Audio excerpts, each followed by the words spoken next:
History often tells tales of mighty empires, courageous leaders, and glorious battles. But tucked away in the annals of time is a story so peculiar that it borders on the unbelievable, a war not against a nation but against an unrelenting foe with feathers instead of armor. This is the story of the Great Emu War of Australia.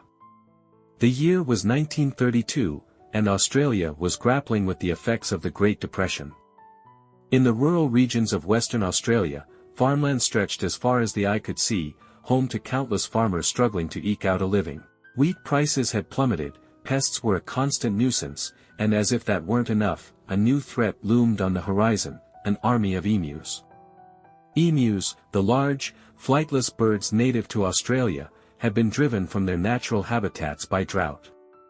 Hungry and desperate, they began descending on the farmlands in droves, trampling crops and devouring whatever they could find. To the farmers, these emus weren't just birds, they were a plague. Desperate for a solution, the farmers turned to the Australian government. Their plea was met with an extraordinary response: military intervention. Yes, the government decided to send soldiers, armed with machine guns, to deal with the feathered invaders. Leading this unusual campaign was Major G.P.W. Meredith of the Royal Australian Artillery.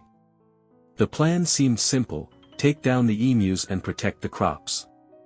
But what the soldiers didn't anticipate was just how cunning these birds could be.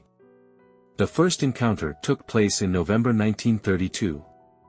Armed with a Lewis gun and mounted on a truck, the soldiers attempted to ambush a flock of 50 emus. But as the truck bounced over the uneven terrain, the gunner struggled to aim, and the emus scattered in all directions.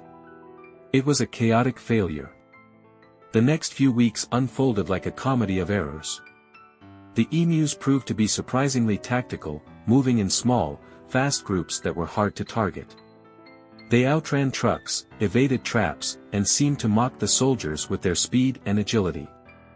Even when the soldiers managed to fire at them, the tough, resilient birds often survived the bullets and kept charging forward.